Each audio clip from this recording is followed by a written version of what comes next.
안녕하세요. 엄브렐라 리서치의 데니입니다. 데니의 주말 인사이트 시작하도록 하겠습니다. 오늘은 1월 29일이고요. 일요일입니다. 지난주에는 제가 목소리가 목감기 때문에 많이 좀 처져 있었는데 그 배터리도 없었고 그러다 보니까 이제 좀 급하게 마무리를 좀 한 것 같아요. 연말 연초에 좀 정신없는 장이긴 했는데 어찌됐든 주가는 좀 올라서 다행입니다. 네. 일단 전반적인 매크로 상황부터 좀 보고 갈게요. 뭐 작년 대비해서는 올해는 매크로가 그렇게 중요하지는 않는데 뭐 중요하지 않다는 게 이제 작년 대비해서 중요도가 떨어졌다는 거지 뭐 아예 안 보고 갈 수는 없거든요. 지금 보면 키워드는 주식형 펀드 자금 장기 시계열로 이제 보면은 이렇게 쭉 이머징 에코티 쪽으로 이렇게 오고 있습니다. 그래서 지금 보면 위클리 데이터 기준으로 봤을 때 글로벌에 이제 주식형 자금이 들어왔는데 여기에서 이제 이제 보면 이제 북미 쪽이 빠졌고 이제 아시아 퍼시픽이 요만큼 들어온 거예요. 요만큼 들어왔는데 저희한테는 굉장히 이 뭐지? 약간 이런 느낌으로 다가왔던 1월이었던 것 같습니다. 1월이 지금 거의 끝났거든요. 그래서 지금 달러 약세, 그다음에 호주 달러 강세는 여전히 지속되고 있고 이머징 대표 커런시인 호주 달러가 유지되면은 사실 원화도 거의 비슷하게 움직인다고 생각하시면 됩니다. 그래서 방금 말씀하신 이런 내용들이 들어와 있고 이제 외국인들이 뭘 사고 언제까지 사는지는 사실 저희가 100%알 수는 없죠. 다만 저희가 주목해서 봐야 될 거는 이제 달러 강세 전환 여부를 좀 보셔야 될 것 같은데 달러 강세는 결국엔 1월 31일부터 저희가 내일이 30일이니까 화요일부터죠. 이틀 동안 열리면서 이제 목요일까지 결과가 어느 정도 FOMC 회의 결과가 나오게 되는데 그때 이제 달러가 혹시 강세로 전환돼서 장대 한봉이 나오는가. 왜냐하면 뒤에 보여드리겠지만 달러가 이렇게 다 쭉 빠져 있는 상황이거든요. 이게 많이 빠져 있었으니까 긴장감이 한번 오를 수 있어요. 달러 그거 한번 오른다고 뭐 주가가 폭락하나요? 이렇게 하실 건데 이제 외국계 펀드 매니저들도 사람이기 때문에 예측해서 포지션을 잡는 게 아니고 뭐 헤지 펀드나 이런 쪽은 워낙 예민하게 움직이기 때문에 단기적으로 이렇게 숏 포지션을 팍팍 바꾸기도 하지만 이제 롱머니 같은 경우에는 이제 단기적으로 이렇게 바꿀 수가 없습니다. 그래서 보면서 바꾸는 거죠. 그래서 달러 강세 전환되면은 이머징 이제 그만 살까? 조금 팔을까? 최근에 먹은 거 좀 팔을까? 이렇게 되면은 이제 다시 코스피가 올라왔던 것들이 다시 또 쭉 내려가게 되는 그래서 굉장히 수급에 약한 그런 구조를 가지고 있다라고 보시면 될 것 같아요. 그래서 지금 보면 연초 대비 수익률을 보면 유럽보다 코스피 코스닥이 이제 순위 탈환을 했습니다. 그럼에도 불구하고 1개월 수익률을 보면은 중위권 수준이에요. 아마 연말 연초에 주가가 많이 빠졌기 때문이고 지금 지수를 이끌고 있는 삼성전자는 뒤에 보여드리겠지만 개인들이 엄청나게 팔고 있고요. 그다음에 SK 하이닉스보다는 삼성전자를 좀 더 외국인이 순매수를 하는 걸로 봐서는 D램 사이클에 뭐 베팅한다 아니면 스마트폰에 저점이 가까웠기 때문에 베팅한다 뭐 이렇게 볼 수는 있겠지만 결국에는 아마 패시브 자금이 좀 들어오지 않았나 이렇게 생각을 좀 하고 있습니다. 그래서 지금 전반적인 시장 상황은 이제 낙폭과대 되돌림으로 지금 가고 있죠. 그래서 두 달째 최고점 대비 하락률과 그 다음에 최근에 낙폭이 심했던 종목들, 그 다음에 주간 중요 상위, 최근에 많이 올랐던 종목들, 그리고 사람들이 이게 사고 싶은 종목군이거든요. 그래서 이렇게 컨트롤로 스크린을 해봤는데 이제 이런 종목군이 나왔는데 관심 종목이 있으면 평소에 관심이 있었던 바텀업으로 체크했던 회사들이 있으면 오타가 좀 보이네요. 있으면 좀 매수의 기회를 좀 보시면 되지 않을까 이렇게 생각이 드는데 대부분 여기에 보면은 이제 2차 전지가 많이 나옵니다. 2차 전지 뭐 태양 피팅 그다음에 뭐 일부 개별 종목도 있지만 일단 굴삭기 요 세 개의 키워드 정도 이제 많이 빠졌던 작년 성장주들이 움직이고 있다라는 것을 보시면 될 것 같아요. 그래서 보면은 2차전지 ETF만 굉장히 급등을 했고 주간 수익률이 20%니까 ETF가 그냥 다 오른 거죠 섹터가 이쪽 섹터가 그래서 재작년에 힘드셨던 분들은 이제 갑자기 지금 뭐지 하고서 이러는데 좋아지고 안 좋으니까 팔아놓고 기다렸던 분들은 이제 멍 때리면서 계속 쳐다볼 수밖에 없는 그래서 이런 것들은 스크리닝을 다 해서 보냈습니다. 이런 종목군들이 계속 움직인다면 시장이 지금 낙폭과대 종목군으로 지금 움직이고 있구나 하면서 이런 쪽은 좀 트레이딩 아이디어 정도로 보시면 될 것 같아요. 그 다음에 인공지능 GPT는 이제 모두가 알게 된 내용이어서 사실 저도 굉장히 늦게 알은 편 중에 하나였는데 주가는 거의 뭐 오르기 직전에 좀 올라 있는 상황이었죠. 올라 있는 상황인데 그만큼 반등세가 좀 셌고 업데이트 되는 거 내용만 드리면은 구글의 순다르 피차이 CEO가 3년 전 회사를 떠나 공동 창업자까지 다 갖다 불러들여서 챗 GPT의 대응책을 논의하고 있다. 그 다음에 2013년도 5월에 모멘텀이 있는 거죠.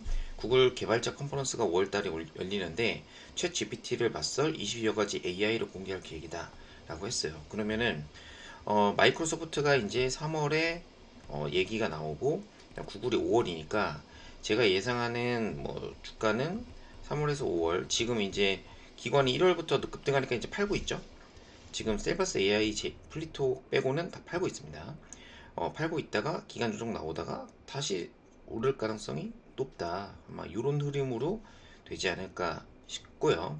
만약에 원래 5월 달에 올라야 될 레벨이 이 정도였다라고 하면은 만약 이 정도를 뚫고 지나간다 하면은 모멘텀은 더 먼저 이렇게 끝날 수 있다. 그래서 고점은 3월에서 4월에 나올 수도 있다. 왜냐면 특히 5월에 나오면 세론이겠죠. 그러니까 뭐 고점이 아직 좀 남은 거 아닌가라는 생각을 계속 하고 있습니다. 그래서 또 시장 분위기 안 좋으면 뭐 30%는 금방 빠지겠죠. 뭐 연초 대비해서 이렇게 많이 올랐던 종목군이었거든요. 그래서 작년에 아무도 못했던 연말에 뉴스 하나 띵 나왔던 크리스마스 이브 날 지금 해가지고 구글이 소집했다. 레드 코드를 발명했다. 뭐 발명이 아니고 뭐라고 하죠? 레드 코드 이렇게 비상사태를 선언했다. 이게 이제 트리거가 됐었는데 이제 그 뒤로 이제 저희가 어떻게 봐야 되냐 이제 이런 팀들이 이제 확산되는 구간이라고 보시면 될 것 같아요. 그래서 요걸 제가 말씀드렸고 글로벌 신규팀 그다음에 인공지능 헬스케어 요거는 이제 지난주에 말씀드렸는데 뭐 조금 오른 종목도 있고 빠진 종목도 있습니다. 추가 아이디어는 이제 클라우드 쪽으로 확대를 좀 하는 것 같아요. 결국 진단 AI 하려면 진단한 영상 데이터나 어떤 빅데이터들을 결국엔 클라우드에 다 저장을 할 수밖에 없거든요. 그래서 클라우드도 발전할 수밖에 없고 의료 클라우드, 그러니까 의료 데이터들을 저장하고 있는 애들이 또 이제 주가가 오르기 시작했어요. 그 다음에 클라우드, 이제 순수 클라우드 확장, 클라우드의 어떤 클라우드 성능을 향상시켜주는 뭐 프로그램을 하고 있는 뭐 나무 기술이나 아니면 XM 이런 애들. 그 다음에 NHN 클라우드가 이제 보니까 뉴스가 있더라고요. 이제 뭐 투자도 받았고 IMM에서 투자도 받았고 이제 나이파 주관으로 해서 AI 솔루션 하는 AI 반도체 초기 시장에 진출하려고 준비하고 있다. 그래서 네이버가 아니고 NHN 클라우드가 아닌가 이제 게임이 분사한 요 회사가 메인이 아닐까라는 생각을 계속 고민을 좀 하고 해보고 있습니다. 그래서 정부 정책이나 뭐 이런 것들 보면은 이제 뭐 STO 같은 경우 지난주에 똑같은데 이제 요거를 제가 빠뜨렸어요. 하나투자증권, 우리기술투자, SK증권 뭐 이런 것들이 있는데 요게 뭐 이미 지난주에 주가 올랐습니다. 그래서 이게 지금 좋다라는 게 아니라 STO는 이제 2월달에 정부에서 가이드라인이 나온다고 했으니까 아마 가이드라인 뉴스가 도배가 되면 그때가 좀 피크가 아닐까 생각이 좀 들고 있고 어찌됐든 이것도 이제 파생이 된 거죠. 기존의 인공지능에서 지금 클라우드 그다음에 AI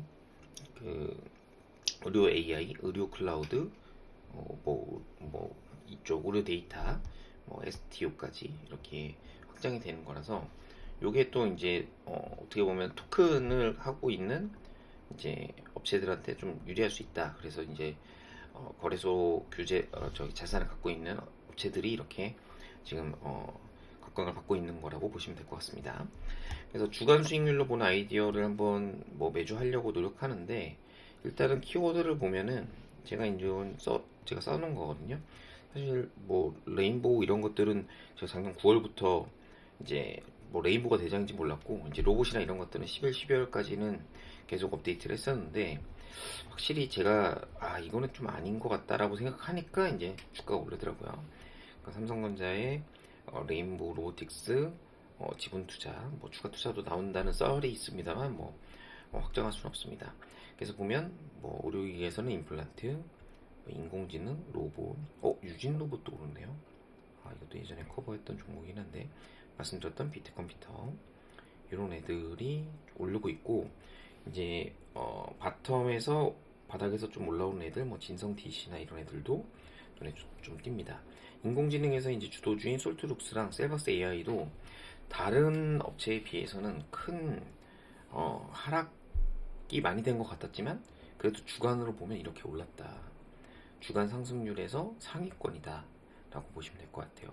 인공지능도 보면 라운피플이나 이런 쪽으로 좀 다른 업체로 많이 확산되는 그런 것 같습니다. 그래서 그걸 적어드렸고 개별 종목 아이디어는 그냥 관심 있게 보시면 될 것 같고요. 지난주 대비해서 크게 업데이트한 거 없습니다. 그 컨트롤 시장기 보면은 코스피 코스닥 신고가입니다. 신고가 대비 상승률인데 똑같다는 얘기죠. 그래서 3개월 신고가 달성. 네, 축하드립니다. 계좌는 3개월 신고가 달성입니까? 라고 여쭤보면 쉽지 않죠. 네, 다우 산업 같은 경우는 계속 언더퍼폼을 하고 있어요. 지금은 이제 낙폭과대 성장주가 반등, 과대 성장주 반등 시각 반등. 연초되니까 이제 으쌰으쌰 다시 팔아놓은 주식 다시 사는 것 같은 그런 느낌인 거죠. 그래서 확실히 성장주는 코스닥보다는 나스닥이다 라고 보시면 될 것 같습니다. 연초 대비 수익률 보면은 유로보다 한국 양시장의 순위가 상승했어요. 코스피 코스닥보다 유럽이 이제 유로가 뒤로 빠지고 연초 대비 수익률에서 코스피 코스닥이 막 올라오고 있는데 1개월 수익률을 보면 뭐 작년 말이겠죠. 보면은 유로보다 코스피랑 코스닥이 하위권이었거든요. 이건 뭐냐면 연말 연초에 저희가 떡락한 거예요. 연말 연초 이제 떡락 경험했기 때문에 이제 우리 3개월 수익률로 보면은 아직도 유로보다는 우리가 뒤쪽에 있다. 그러니까 아직까지는 계속 낙폭과대다 라고 보시면 될 것 같아요. 네, 연초 대비 수익률은 굉장히 상위권. 지금 연초 대비 나오는 애들 한번 보세요. 작년 쩌리들입니다. 작년 연말 특히 4분기 쩌리들이 올라왔다는 거죠. 작년에 계속 4분기 때 좋았던 다우산업은 오히려 좀 쩔어 있는 모습이다 라고 보시면 될 것 같습니다. 그래서 결국에 낙폭과대 띠미 이게 지금 펀더멘탈이 어떻고 저떻고 그게 중요한 게 아니에요. 시장의 분위기는 이렇게 흘러가고 있다라고 보시면 될 것 같고, 바이오 대비 반도체 상대 강도는 이제 요 추세선을 조금 뚫었습니다. 여기서 1, 2주만 더 가면 좀 의미 있는 반등이 됐을 것 같거든요. 그러면은 시계열을 2020년이 아니고 이제 15, 16년까지 늘려놔야죠. 15, 16년까지 늘려놔서 이렇게 봤을 때 좀 여기를 뚫고 여기까지 갈 거냐. 요게 이제 저희가 궁금한 부분이죠.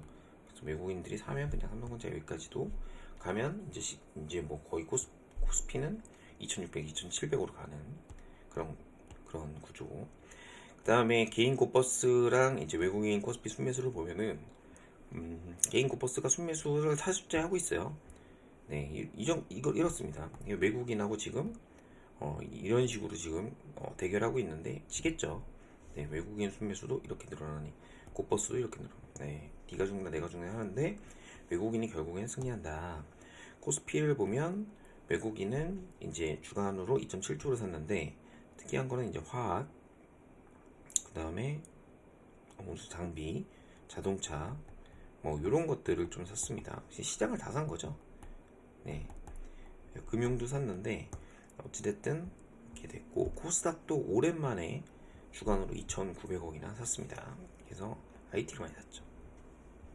그래서 외국인들이 IT를 사니까 이제 EUV 관련 뉴스가 나오니까 이제 이쪽으로 매기가 몰렸던. 네, 그리고 IT 업종에는 2차전지가 포함되어 있는 걸로 제가 알고 있습니다. 외국인 누적 순매수도 굉장히 양호해요. 네, 특별하게 매도하거나 이런 모습이 보이지 않고 있고요. 이제 제가 기대하는 부분은 이제 뭐 이런 거죠. 예를 들어서 지금 여기에 계속 박스권이었는데, 그러니까 지수가 오르지도 못하고 추세적으로 빠지지도 못했는데, 정말 여기서 만약에 이게 이렇게 간다, 이렇게 가버리면, 네, 이렇게 가버린다면 이제 어떻게 되냐, 저희가 볼 때는 이제 코스피 지수가 외국인이 이렇게 갔던 상태에서 이렇게 가버린. 그러면은 제가 볼 때는 하반기 중국 좋아지는 거에 먼저 베팅해서 먼저 살 수가 있거든요. 주가가 먼저 3개월, 6개월 선행할 수 있기 때문에 본격적인 개선 시그널은 5월, 4월, 5월에 나오겠지만 주가는 이제 1, 2, 3월에 미리 다 올라버리는 이런 선반영. 네, 사후에 이제 전략가들이 얘기를 하겠죠. What I told you 상고하죠. 예, 상고하죠. I told you 상고하죠. 이거 막 주는 게 의미가 있나요? 예, 뭐 상저하고 어차피 주식 계속 들고 갈 거면서.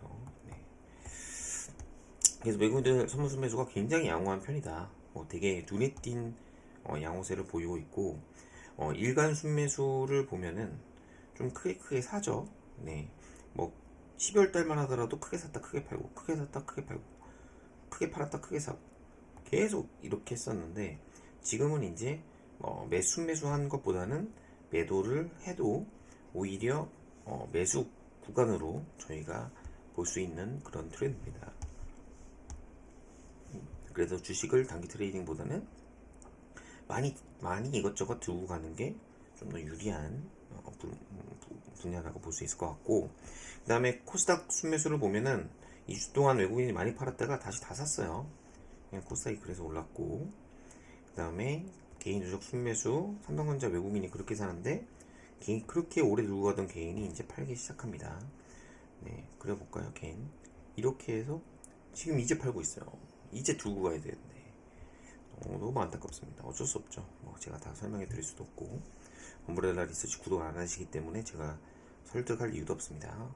자, 그 다음에 구독 좋아요가 아니라 죄송합니다. 코스피 대형주 인덱스 보면은 이렇게 코스피 대형주 원달러 이렇게 빠지고 이렇게 되는 건데, 아까 말씀드렸다시피 이제 이번 주 화수하고서 이제 목요일 아침에 나오겠죠. 목요일 날 아침에 갑자기 달러가 이렇게 내려가 있다가 푹 튄다 위로. 그러면 이제 원달러는 위로 튀겠죠. 그럼 이제 외국인 순매수가 줄어들면서 다시 또 강성 테마도 쪽으로 움직이지 않을까 생각을 좀 하고 있습니다. 달러 인덱스가 이렇게 돼 있는데 이제 요게 튈 수 있다는 거죠. 호주도 정고점을 지금 있는 상황이니까 약간 쉬어갈 수도 있겠습니다만, 이걸까요를 보면은 약간 지금은 위쪽일 가능성이 높다라고 보여지고 있죠. 왜냐면 1월이 올랐기 때문에. 사람은 참 신기한 동물입니다. 최근 과거가 올라오면 갑자기 더 오를 것 같아요. 최근 과거가 빠지면 더 빠질 것 같아요. 네, 신의 영역이라는 거죠. 확률이 50%인데, 그래서 보면은 비트코인 같은 것도 한 40% 올랐어요. 이 바닥에서 요거에서 요거 오르는데 40%입니다. 저희가 주식 투자해서 40% 진짜 하기도 힘든데, 어쨌든 그 다음에 연령 가격 보면 연령 가격도 꽤 오르고 있습니다. 그래서 제가 볼 때는 이렇게 되면 또 이제 철강이 또 주도주가 될 수 있어요. 네, 화학 제품 가격도 지금 오르고 있고, 춘절 대비해서 제약바이오 비중도 보면 쭉 빠졌는데, 그래도 이 정도면, 네, 이 정도 빠졌으면 이 정도 빠졌으면 더블 바텀 정도인데, 부정적인 아예 부정적이진 않다. 근데 이제 기왕이면 반도체 해라, 이런 거죠. 이런 얘기입니다. 바이오보다는. 자, 그 다음 RSI 모델인데, 사실은 조금 불안한 건 이제 지난주 대비해서 이번 주에 여러 가지 것들이 이제 과열 구간으로 나왔어요. 과열. 근데 왜 그 수익은 과열이 아닐까요? 네, 시그널은 과열이 나왔는데 예, 주식을 팔고 싶지 않은 그런 마음. 네, 그래서 지금 보시면 여기서 이렇게 지금 정고점을 잠깐 뚫었다가 하는 건데, 거의 작년이었으면은 무조건 지금 파세요 라고 얘기하겠지만, 지금 연초기 때문에 연초에 못 벌면 이제 1년 내내 고생한다. 그렇기 때문에 어쩔 수 없이 지금 베팅을 좀 해야 되는 그런 습관입니다. 다음 주에 얘기할 때는 보세요. 역시 기계가 맞잖아요. 이렇게 하기에 기계 대 vs 엄브렐라 대인인데, 저는 더 올라갈 것 같다, 외국인이 계속 살 것 같다라는 생각이 들지만, 외국 형들이 항상 저희 맘대로 간 적이 별로 없죠. 그래서 이게 무슨 얘기냐, 결국 기계가 주는 시그널을 우리가 머릿속에 염두에 두고 있다. 빠지면은 RSI가 이렇게 됐으니까 코스피가 좀 조정받을 때는 됐구나, 그 근데 하루 이틀 조정하고 다시 오른다면 그게 큰 의미는 없거든요. 그래서 여러 가지 것들을 말씀을 좀 드렸고, 이제 지난주보다는 오늘 낮잠을 좀 자서 그래도 몸이 조금 쌩쌩하긴 한데, 이제 최근에 갔다 온 종목군들 관련해서는 계속 업데이트를 해서 올리도록 하겠습니다. 지난주까지 좀 외부 일정들이 많아서 자료를 많이 못 올렸는데